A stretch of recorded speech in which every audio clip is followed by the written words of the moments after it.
Hello everyone and welcome to the WPQC series of webinars. My name is Meeta Chaitanya and it is my pleasure to be your host for the day. Thank you for joining us for Why Change Doesn't Work webinar. I want to extend a special note of thanks to our regular participants. And as always, I encourage you to engage in a dialogue with our speaker as we go. This day will be facilitated by Project Management Evangelist and the CEO of PQC International, Frank Payne. Frank's corporate legacy is commendable. He has over 20 years of experience from corporations and has also served as a U.S. Army combat commander. His consulting experience landscape comprises engineering, process improvement, construction, innovation technology, manufacturing, and human resources projects that add up to more than $6.5 billion worth of hands-on experience globally. Before we start, we ask that you please type your questions in this window throughout the presentation, and our presenter will answer them at the end of the session. I thank you once again for attending this webinar, and would like to turn it over to our speaker for the day, Frank Payne. I hope everybody having a good lunch today because I haven't had no lunch. So I'm gonna have to get fired up here. Thank each of you for, like Meeta said, for joining us on this webinar. We're gonna talk about a very famous word, change. And tell people that if you want to be great, I'm real great, you focus on that magic word, change. So, how are we going to travel today? Learn objectives. When I'm finished today, I make sure that you understand the change that we deal with in our life. Change management. What are some of the strategic and tactical ways to deal with change? Guiding principles of change. We all know that there's a cost to change. Change is not free. Those of you talking about changing your life, changing your business, changing your family life, change is not free. Then we get 7 unchangeable rules of change, the truth about change, the 7 principles of successful change, and then wrap it up with the 10 cultural components of change. So let's take a look at what all this means to us. So we need to look at how to make sure we understand this word. Now, what word comes to mind? I asked people, I said, what word comes to mind when you think about that word change? In my days in the military, in my days at Procter & Gamble, change was a very powerful word in my life. Because I view myself as being a change agent, and we'll talk more about that later on. When you think of the word change, the words that come into mind: alter, modify, transform, revolutionize, adjust, and amend. See, change says we got to do something different. Change says that we got to focus on how to move and do some things differently as we walk through this together. So when I change causes us to have a lot of emotions. Emotions that things that happen inside us. Emotions that can be positive, emotions that can be negative. It all depends on how you respond to change. If you're changing your job to another position, you do these emotions. If you're changing location of your home, you go through emotions. If you're changing anything in your life, you go through a series of emotions. So this is very important for all of us to understand that when we're going through these emotions, we got to deal with the word change. So what do we mean by this? Here's a big one. A big word. Now I want you to write this down in your notes for me. The word here can also be an acronym. And I'll walk you through this. Write this down. F is false. The E is evidence. The A, everybody, now I'm not going to give it to you, is hearing. The art is real. So false evidence appearing real. False evidence of things appearing real. See, sometimes we take fear when it comes up on us. Oh my goodness, all kind of emotion begin to go. You get toxic stimulus, you begin your stomach gets tightened up, your heart starts beating real fast. All of these different things happen when fear comes your way. But what you got to understand is, in many cases, it is false evidence of things appearing real. It's not what you see or what you think. It may be something less than that. If a bear is chasing you, you have fear. Okay? So it is not wise to stop and have a conversation with the bear. So here, false evidence of things appearing real. This is an emotional state that we go through sometimes. Because it is anticipation of something happening. Some danger, a bear chasing me in the woods. A crocodile chasing me through the woods. I mean, that can bring fear in your life. But so that small thing called fear that really have no bearing on our life. The word comes in mind when you're thinking about all these emotions that go through. For example, fear, talk about terror, horror in your life. And sometimes we put ourselves in certain situations. A lot of you on this phone love to go to horror movies and watch yourself being scared half to death. Panic, alarm, worry, concern, anxiety. All of these things begin to come into our life. Having phobias about stuff.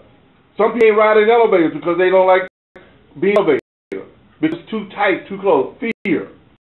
Another big one. We worry about things that we can't change. We worry about the weather. We worry about, the seasons we go through. We worry about so much stuff, but you got to realize something. No matter how much you worry, there's some things you cannot change. You have to readjust yourself.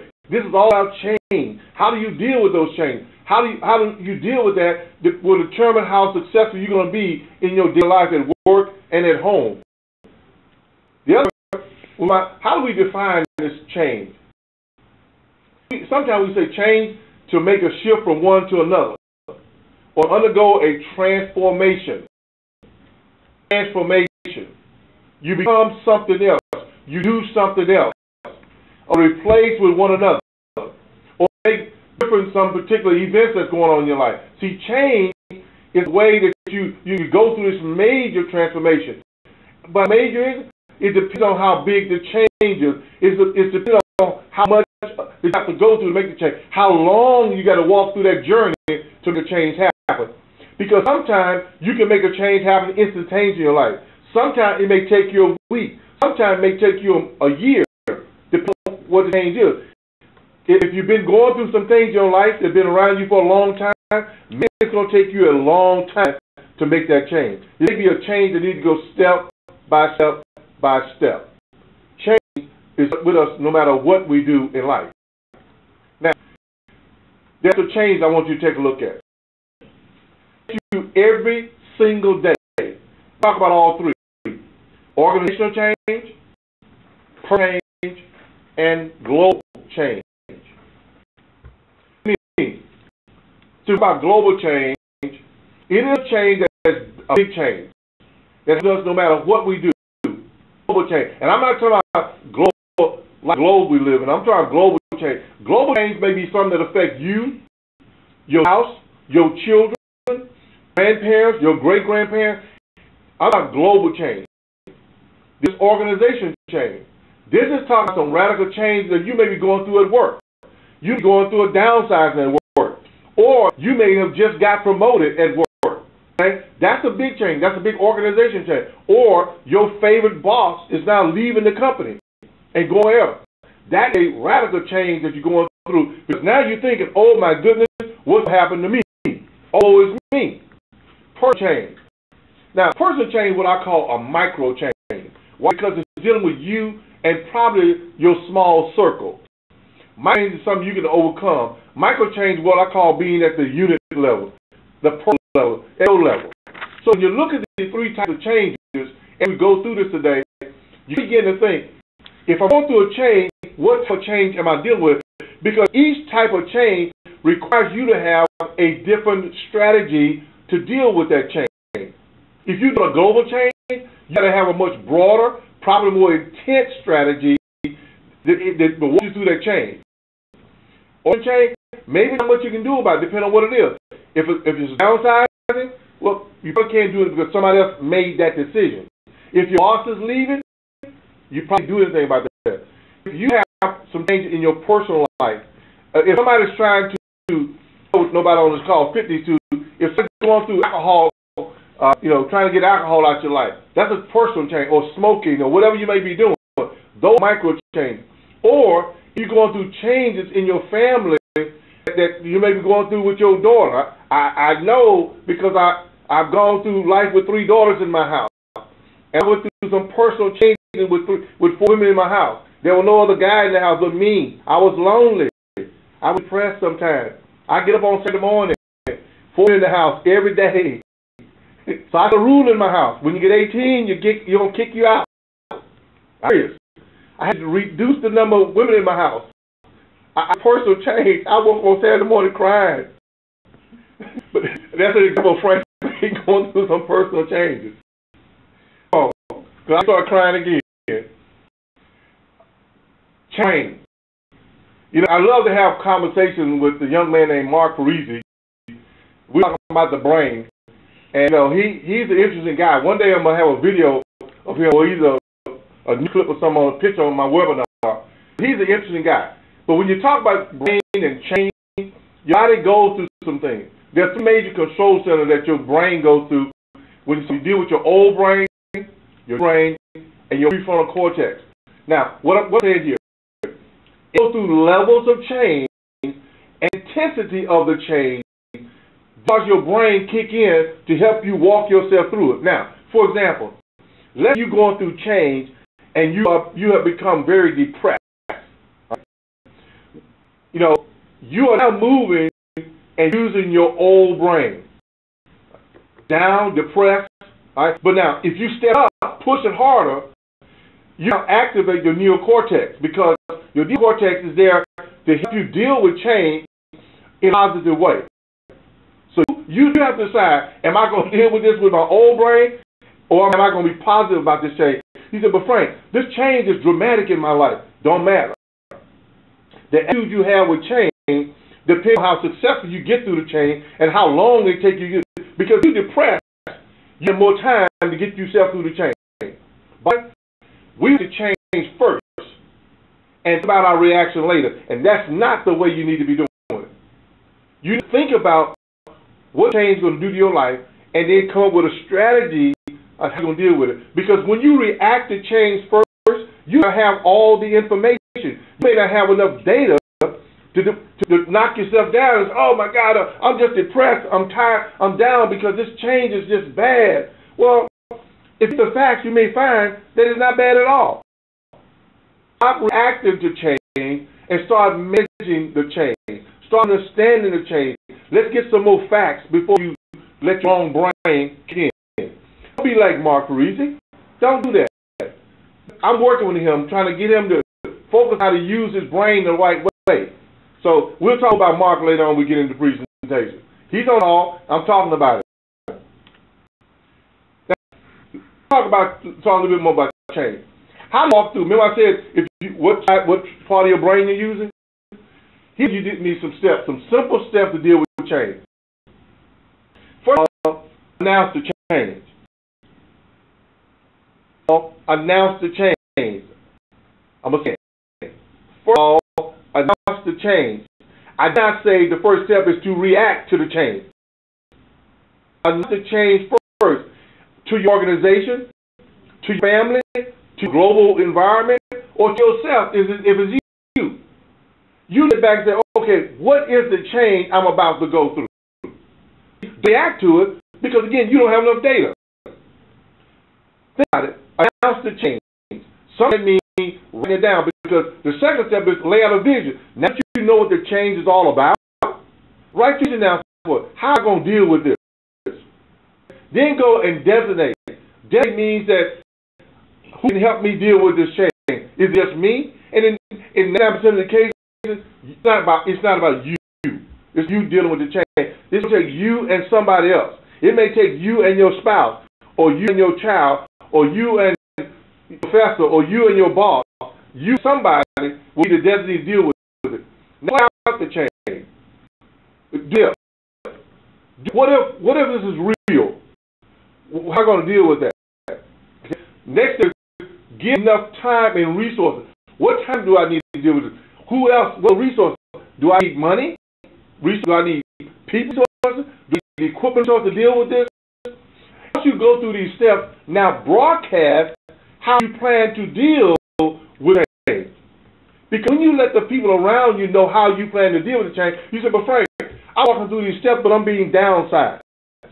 See, you go through these steps and do it logical with the right attitude, and you broadcast your plan to deal with the change, you being downsized. See, somebody somewhere is going to hear your broadcast in your network, in your LinkedIn, or in your Facebook, or in your whatever, and you're able to now go through and say, somebody along the way is going to say, oh, wow, you know what? We got a position here in our company for you. Or we know a friend that they're looking for a position like what you've been doing. See, if you don't broadcast the change and have a positive attitude about it, nobody can help you with it. There are lots of people who want to help you. People love to help each other. But follow these steps and do it with the right attitude, change will come back and slap you in your face. And next thing you know, you land on the sofa, taking Advil, taking Tylenol or something because you got a migraine headache. Be like Mark Reed. Follow the medication steps I'm talking about here. Be successful with change. Don't change beat you up. So change management then. I'm going to look at this from a behavioral science standpoint. It says that it is a behavioral science of decision making, planning, execution, and evaluation phase of change processes. See, all of this is walking you through the change management process. You need to manage change. Don't change manage you. That's what we just talked about. The attitude you have about change. You can impact and manage change with the right attitude. To go through change, we have to ask ourselves, where did we go wrong? Can we change? Was it people, organization, or global? Where did we go wrong? And the answer may be go wrong anywhere. The thing that put me through the change are things I had no control over. It could be the economy we live in. You can't control the economy. It could be the geographical area you live in. And because of bad weather, change came in your life. Okay? It could be a car accident that somebody ran into your vehicle. You probably didn't have much control of it because they hit you. Okay? But it was a change in your life. Right? So these are the kind of things you got to begin to say, well, how do I manage change? If a bad thing happens, how do I turn a bad thing that happened in my life into something good? Because nothing's going to happen until you have the right attitude about it. You're not going to be able to manage change with a bad attitude. A car accident, and you start cursing or trying to shoot somebody or throw something at somebody in road rage. All right, you did not let change. You did not change begin to manage you, and you probably get arrested out on the interstate. Now in jail. Think about what you should have done. Don't react to change. Make change. And it's important for all of us to begin to understand that. I'm talking about change, the required skills you need to have in order to manage change effectively. Be political. I have to have good political skills. I got to be a good politician because you got to begin to know how to negotiate yourself through change. You got to be logical about it. You got good people skills. Why do you have a bad attitude? In the last, we'll talk about the 10 behaviors. If you're an aide, if you're a tank, okay, or a sniper, that's what's going to happen. You don't have people skills. Your is all out of whack. You got good system skills, business skills. These are some things that you got to begin to focus on as to how you make this better. When you talk about the factors, remember we talked about strategy? Strategy allows you to deal with these types of skills: political, analytical, people, system, business. These things you want to look at. The degree of resistance. We'll do that in a minute. Target population. Who's affected by this? What's at stake? What time frame? Expertise. Who am I dependent upon to make this happen? See, and these are some things you got to begin to look at, guys. Change is something that's going to be there. I keep it the only constant in our life is change. Some of this call probably already gone through a lot of change today. So this morning out of bed this morning, on the way to work and went through some changes. Just traffic on the way to work. Somebody went to a meeting this morning and has gone through a lot of change already. Somebody this afternoon is going to go through some more change. So change is the only constant that we're going to have in life. So we need to learn how to manage change, not let change manage us. So we talk about strategic risk. Strategic risk, you got to be resilient. You got to be tough-skinned. You can't slow you down. You got to be able to get back up, dust your knees off. You can't have bloody knees because you fell down in the midst of change. But you got to begin to get back up because you got to manage adaptation. You got to be able to begin to look at the information architect and what knowledge do I need to be able to be effective. So strategically, I got to be able to look at how to manage change, because we talk about why change doesn't work. Change doesn't work if you don't follow these principles we're talking about. Change doesn't work if you don't have a process in place to deal with change. Change doesn't work if you don't have a way to manage change. Change doesn't work when you start letting change manage you. You must be looking at it strategically. Also, tactically, you got to be thinking about it. Our sponsor will change, and sponsor could be you. I sponsor that's committed to the change. I need to have target and understand my target resistance, because I'm telling you right now, there will be resistance either by you or somebody else in your environment that's going to be resistant to change. I can show culturally I can deal with this change and align properly. Remember my days at Procter & Gamble, I happen to be known as a change agent. Okay? That's one thing that I believe in is positive change. Because sometimes if you become stale, ain't doing what you used to do, you know, it says it's the same process when you keep doing what you're doing and expecting something different, it works. You can't do what you did 5 years ago in the environment we live in today. In fact, you can't do what you did last year in 2011 and be successful in 2012. We're living in a fast-paced world. We're in a fast-paced environment. Change is going to continue to happen. Okay? Change is moving fast. You know, if you don't own this, basically, you're going to be left behind. So how do we deal with all this? So the guiding principles of change. Current reality. Stuff will happen. Reality. There's nothing you can do about it. Things that will happen that you have literally no control over. For strategic context, what am I going to do? What's my strategy for it? Some strong mandate. Sometimes we got to reach down into our soul. Sometimes we got to reach down into the inner part of our gut.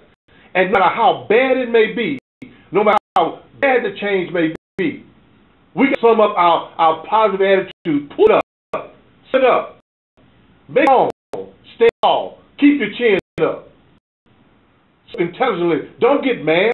Because you're mad, you'll be weak and make bad decisions. Powerful case for change. Sometimes when change comes, you have a plan for it. Customer, drive change. Stakeholders. Who's around me that can help me with this? You begin to understand the guiding principles, because we're still talking about why change doesn't work. Why change doesn't work. So the other thing is communicate continuously. I don't know what it is. Whether it's your family, your business, your company, wherever you are, communicate continuously. You're going to measure up and make things better. How can I reshape it? How can I do something different? All levels of change. You got to be big. You got to think real big when you talk about change. Because if you don't, it will wipe you out. It will wipe you out.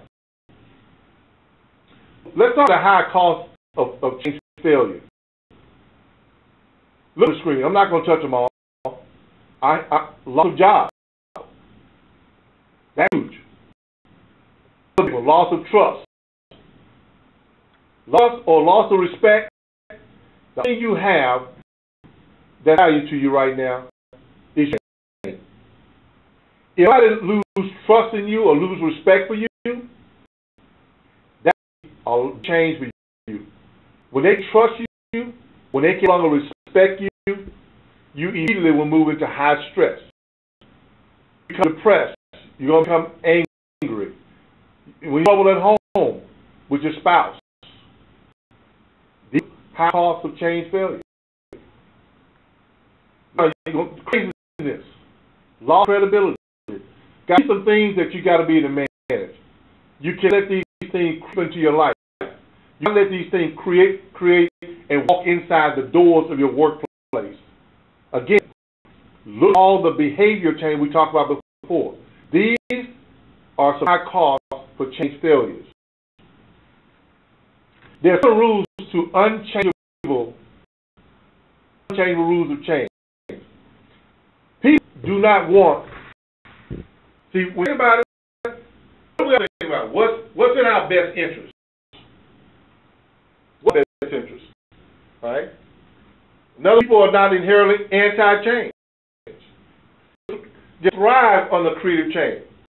People, we all different on this call. Sometimes we the same, but we're different. People believe what they see. I'm gonna say it. People believe what they see, not necessarily what they think. People believe what they see. What they see you doing. For example, in bullet number 5, you could be saying some things in the of a family, and your 2-year-old see you do it.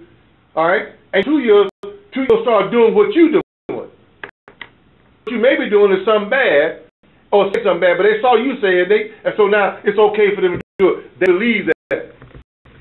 You make effective long-term change is first to visualize. What it like after change? What can you do about it? Change is an act of imagination. That's it. Don't react to change before you start making decisions. Think about it before you move forward. Don't instantly hit it, pop your finger, and move forward. You'll cause big problems in your life. It's not good to move forward without thinking about change. So why change fail? Change fail. It's ideal. Is that? No. It's okay sometimes. It is a good idea sometimes. You know, on this call, as project managers have come up with some great ideas, but the ideas were not accepted at that time. But a month later, 2 months later, a year later, somebody bring up that same idea, and they're, wow, that's a great idea. You say, well, I brought it up a year ago or 6 months ago. The wrong time. At the time. You for the wrong reason. You make change for the wrong reason. I heard people say, I can't get along with my spouse. We just get along. Of course. Change for the wrong reason. Need some counseling. This department. I can get my boss and I just don't get along. I want to change. I want out of this department.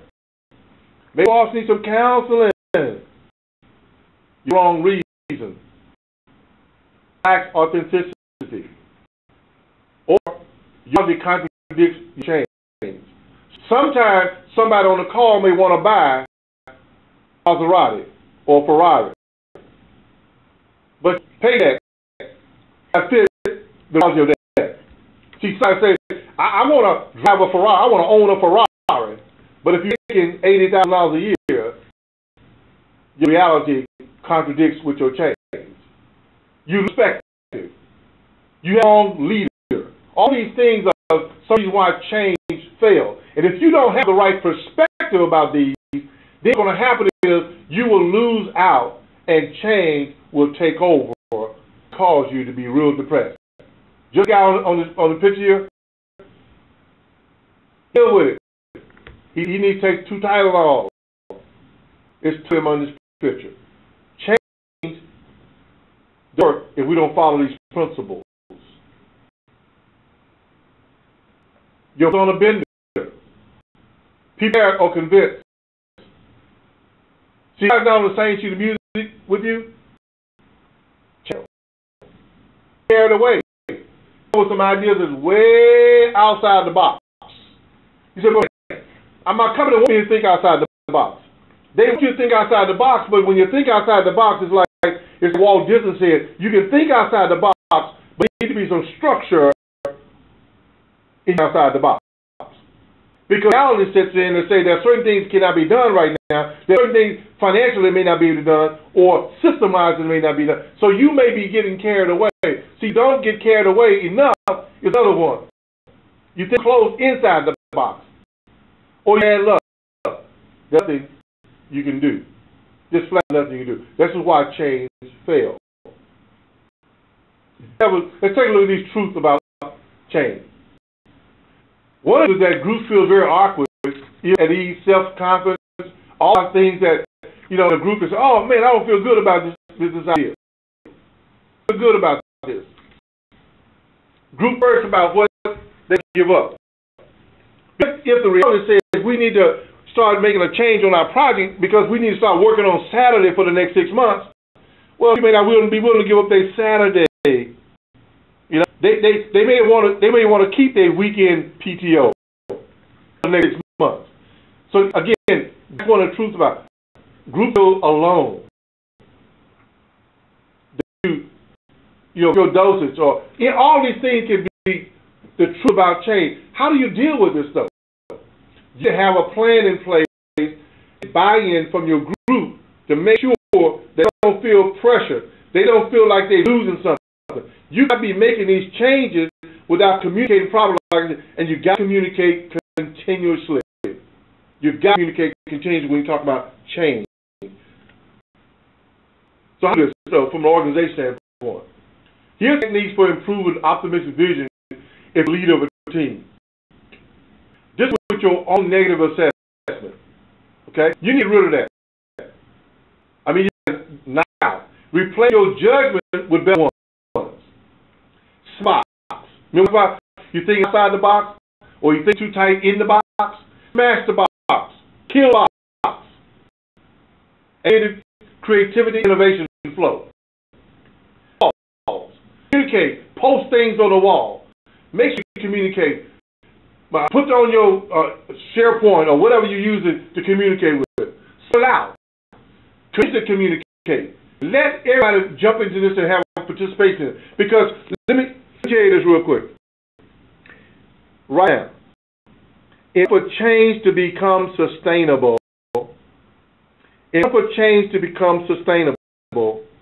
you need things to happen. One, you need people around you. You need their permission and your participation.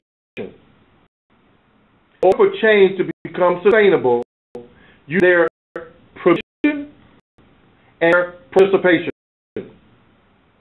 Nothing else off this webinar other than one statement: if you to drive successful change without stressing out yourself or people around you. You need their permission and their participation. So what do I do? Create space and method for the employees to be part of this. Travel therapy. I love doing this because when you put a team together, and they begin to create a logo for the team or logo for the project, oh man, what a big deal. You know what? People like drawing pictures. People coming up with what they think they should look like. Amazing. Folks winning small battles. Stop to win the war. Win small battles. Pick up those fruit that's hanging. When you have small changes of success in life or in a team, you feel better. Your team feel good because they had 5 wins yesterday. They were small, but they 5 wins, 5 check marks. We got something done yesterday or last week. Stop to win the whole war. Maintain a sense of humor. See, sometimes you got to laugh at yourself. Sometimes you got to laugh at the team. And I do it with Mark all the time. I love Ethan debates with Mark Parisi. So just seeing him come to my office make me laugh a lot. So it's funny. He's a funny guy. He's only about 4'2", but he's funny. Resistance. Resistance. Think of this. Soul resistance, fear. low energy, memory percentages. These are things that cause you to be, that have bring toward that resistance. Now, we're talking about resistance right now. So let's walk into this, because this is another fun piece of this. Look, all people will resist change. I'm going to say it. All. Now, all people will resist change. It's important to note the degree of resistance will vary from person to person. Now, what types we're going to talk about? So, reaction to change. The one is the believer. The believer. Look at the pie chart. See, people think it's good for the whole organization. I will go along with it because the organization is taking care of me, and it will continue to do so. See, this person is a believer. This person has low resistance rating of 1. I love these kind of people. You know, these are believers. 1. Low resistance on a scale of 1 to 10. These are positive attitudes. No matter how bad things are going, they see that the walls of the company may be collapsing. If the stock market is dropping on your company's stock, people getting laid off left and right. They are believers. They say, look, I've been here this long, and the company going to take care of me. Know what's going on. I'm going to keep doing what I'm doing, helping the organization. I'm a believer. That's 2, though. This is a journal. Look at the pie. Resistance rating of 3 on a scale of 1 to 10. These people who want to know how the change will impact them, how it's going to impact the organization, how it's going to impact their family. But you know what? They believe in this for the organization. The joiners, they'll hang in there with you. They go in there. That's type 3. Type 3, got to work with these people. Unadmitted. Until folks here, people who sit on the fence, your direction you're going to go. They always say, oh, I don't know if this is going to work or not. I think we all going to get fired. I think we all going to get laid off. Oh, look at the picture. I don't even know if we should come in next week. These people have a resistance rating of 5. They're here with a hindrance to change. Let's look at type 4. Skeptics. These are folks here. That they don't understand the change, bothering them, they stop drinking a lot of coffee all day long. They get their work done because they spend more time worrying about what they see the change is going to be like. They resist a rate of 8. And I tell you right now, a skeptic type 4 person in your organization is a person that you're probably going to get about 20% productivity out every day word. They spend all their time on Google trying to find something to relieve the stress they got. Trying to find something on eBay to buy. Trying out there on Amazon, trying to spend a few dollars because they're depressed. Some people that are skeptics, they get released by spending money. These are very low in productivity. They're not going to be productive. These are skeptics here.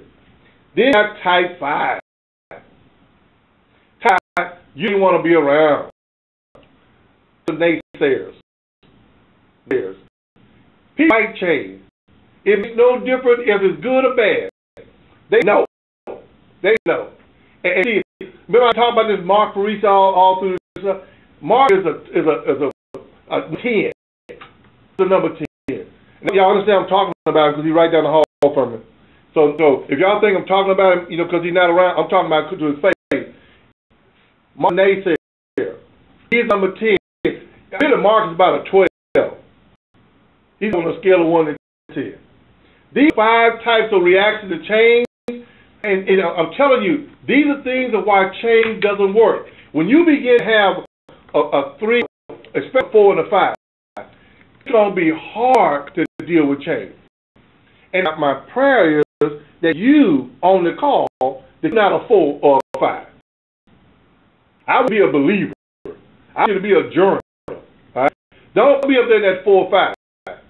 You're not helping yourself. You're not helping your family. You're not helping anybody around you. Man, don't nobody want to be around you anyway. 4 or 5, you run. See the first hallway? way, go toward the water cooler or the Coke machine. Try something to do to get away from the person. Change doesn't work when you have a 4 or 5 that's all around you, or if you are 4 or 5 type. There goes if you're going to be a change maker. I urge each of you on the call to become some type of change maker. Finally, is a person that don't need a roadmap. They will create a path to success. And create a path where there is no path. You know that they are successful because they'll create a path and they carry other people with them successful to the goal. Path. Integrator is someone that is now trying to get everybody else involved. Bring together. A negotiator is a wonderful person because they're trying to look out what's best for everybody. They're trying to look out how can I help my team players. Right? A game player. A game player is a wonderful person. They're going to make it fun for you to be around. A confessor. Confessor. It helps you talk about the truth about yourself, how to drive yourself. A salesperson. Sales says, you know what? I'm going to find a way to make this happen. I'm going to make sure we got the funding. I'm going to convince management about this change. I'm going to help my team through this.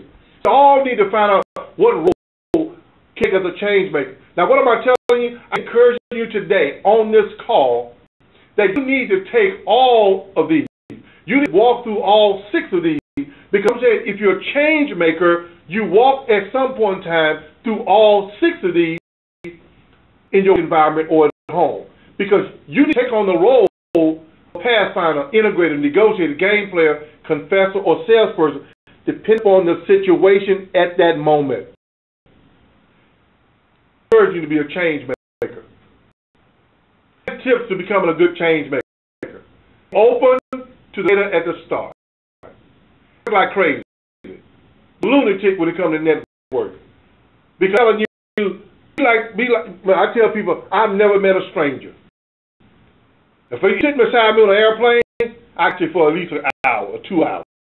I ain't a stranger. If I see you walking in the morning, I want to talk to you, I never met a stranger before. Network like crazy.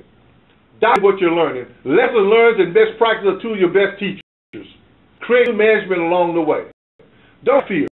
Because I told you fear is false evidence of things appearing real. Don't let fear come your way. Reduce fear. Tell fear, get away. Be a learning person yourself. Be open. Be like a sponge. Learn. I always tell you, laugh when it hurts. When it's painful, just start laughing. Just sit in your office and start laughing. Now, people may think you lost your mind, but that's okay. Laugh anyway. So I just have to laugh when I'm driving down the interstate. I be dealing with some tough issues, but I start laughing, and all of a sudden, things become all right. I just don't want nobody to think I'm crazy, though. The business before you try to change anything. Don't try to change stuff by reaction. Plan it out. Finish what you start. Leave deliverables undone. Finish start. Those are some tips for a great change maker. Because if you're a great change maker, you begin to change your life. You begin to change your organization. You begin to change your family. You begin to change everything around you. Be a change maker. Be a positive change maker. Because that's what it's all about as we walk through this. Because to be a good change maker, there are 7 principles that we begin to leave you with around change. Your work and acknowledge others' work. Each of us have value. That you may rank yourself on a scale of 1 to 10. But I'm going to tell you, no matter who you are on this call, you got to be a 10. If you don't think you're a 10, you don't like the right people around you. Now, you have to think that you're a 10. You have to believe in yourself. I tell you that you're a 2, okay? Scale of 1 to 10, 10 being the top of the heap, right? Don't I tell you you're not less than 10. Generate trust. Learn to have some empathy about what you're doing. Embrace change. When change come your way, stand up in the hallway and say, change, come on. I'll be for you. I invite you into my life, change. I know how to deal with you in change. Say, change, you are welcome here. Because I know when I go through change, something positive is going to happen. Nothing going to happen on the other side of it. Because I'm going to manage change. Change is not going to manage me. So embrace change. Hold on to it. Hug on to it. Get tight. The synergy. The champion within you. We master this. You to others through the change process. Liberate decision making to the point I can deal with this. Embrace it. Love it. Trust. Tell you guys, change is not a bad thing. Change can be made good, how bad it may seem, because change is dealing with fear, false evidence of things appear real. Don't be tricked by fear. Fear you. Don't happen. Don't let it get you like that. Grow into change. How to become being a little tree? How to become a big, tall oak tree over time? You need to focus on the vision. You get vision, you will flourish. A vision, you need to see where you're going. Choose outlook, and you choose a path that leads to a positive outlook. Authenticity. Be transparent. With discipline. You focus. Focus. Write this down also. Focus. Follow one course until successful. Focus. Follow one course until successful. When you follow that course, you discipline about what you're doing. Grow and develop. Never accept where you are today. Next week, you got to be better next week than you are this week. You find a way to continue to grow. Components of change. I'll hear for these. Policies. Use the policies to guide yourself. Train. Keep on developing yourself. Build your competencies up. Man behavior. Remember we talked about earlier. The behaviors. The grenade. Man behaviors. Don't let your behaviors get you in trouble. Communicate. Keep the communication open. Talk to people. Let them come back to you. Get feedback. Change checklist. Oil. Because you're not going to run right. You're ready for results that you asked for.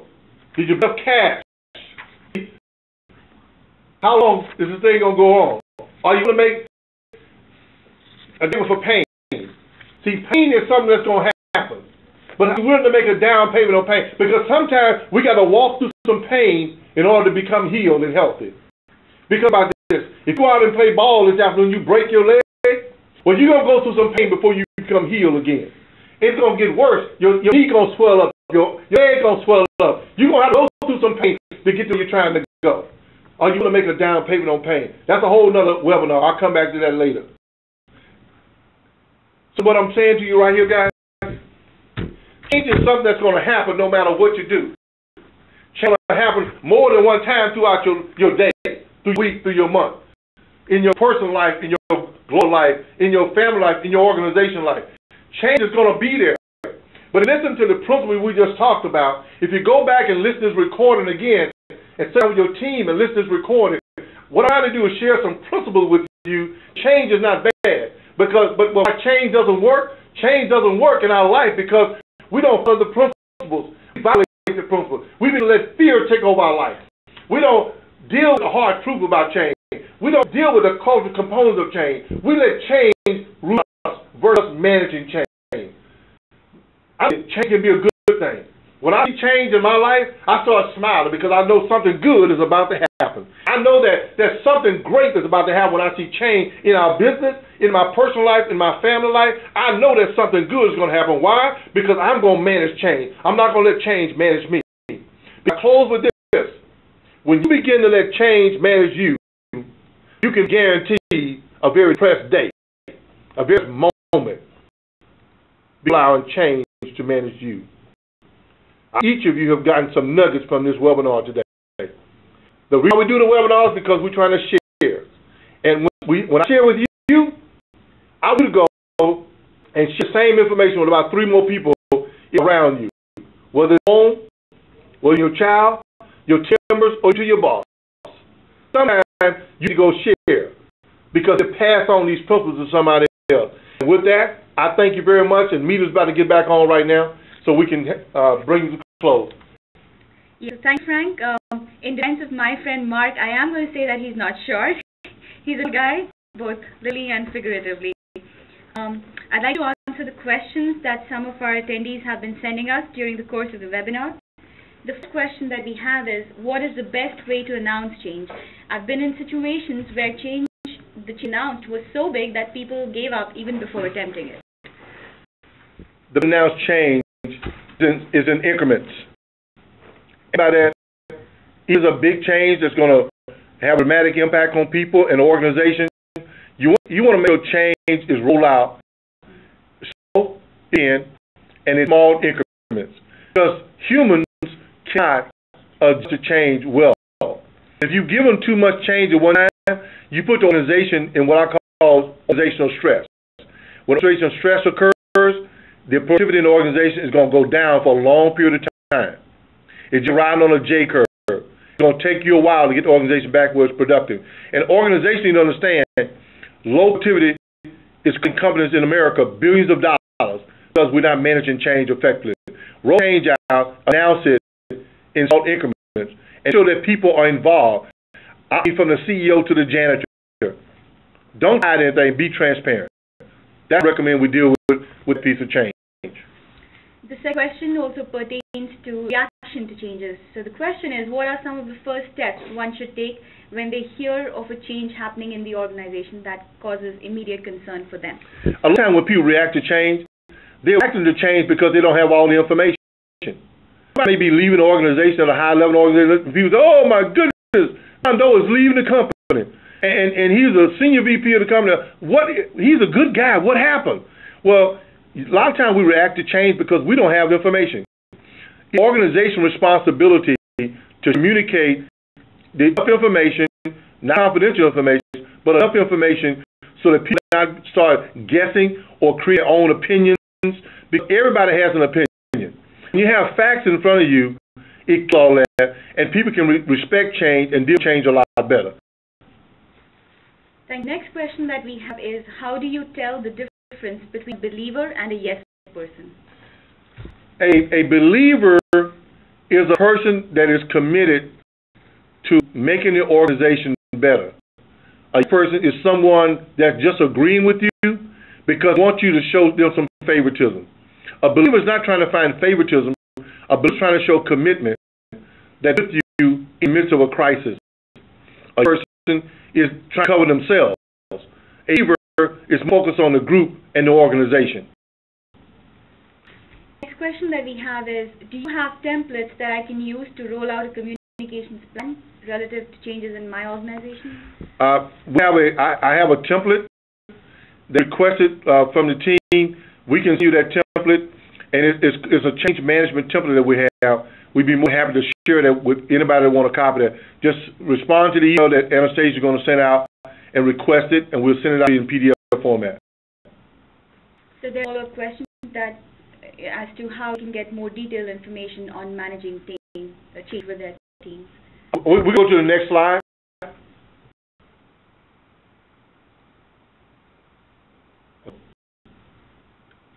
Okay. PowerPoints that you're going to get access to. Here are references that I use for change. And these are, there's about 5 of them on this PowerPoint. Also are great for dealing with change.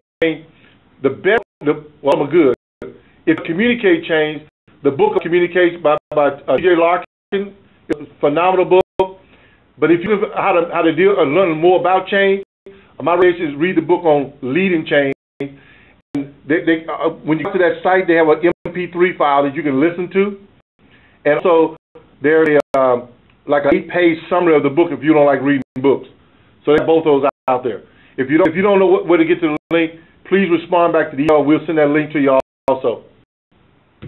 Thank you. Next question that we have is, how should I approach my boss if they are a skeptic or a naysayer? If boss is a naysayer, it's like we talked about before. It's all about sitting down and find a way to communicate with your boss. Don't public, don't do it in a group.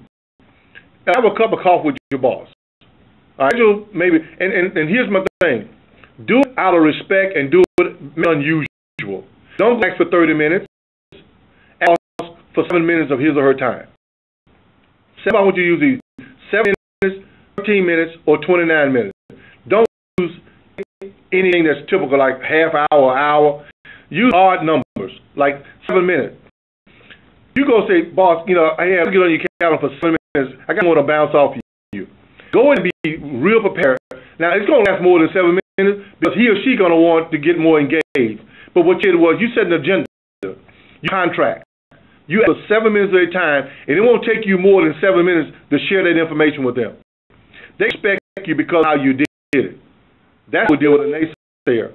We have time for one final question. The question is, can micro change have the same impact as a global or organizational change? I don't know.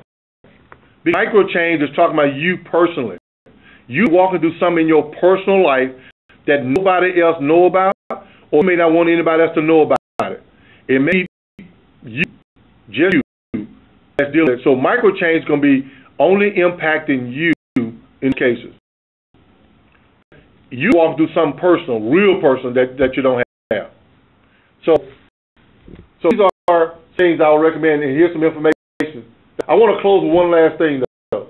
My invitation is still out there for those of you that want to have a virtual lunch and learn at your company. Again, it will be on the PowerPoint you will see. I'm still challenging you on the call. You do you can to help others in your organization. Only for you to set it up, I'm enticing you. Giving you an incentive to reach out to your organization, to your team members, to your group. Have a private lunch and learn. With you to deliver that message to your team. All we got to do is give back. We had a few people from the last call. I'm going to offer this up one more time on the April session, and then I'm pulling it back. So I want to do this. It's open. The pain points with Frank Payne in the Situation Room. It'll be a special one-on-one with your organization, with your team. And I'll close it out because they want to go have real lunch now. We just had a virtual lunch and learn. And thank you, Frank, and thank you everybody for joining us today. As always, we will be sending out a follow-up email to you tomorrow with a link to the PDU certificate and a link to the recorded webinar and the PowerPoint. Before we conclude, I'd like to let you know that we are also going to be creating a group in LinkedIn relative to our webinars, and we'd encourage you to join us there. Thank you. We appreciate your inputs and your feedback, and we look forward to seeing you again. Have a wonderful day. See you later.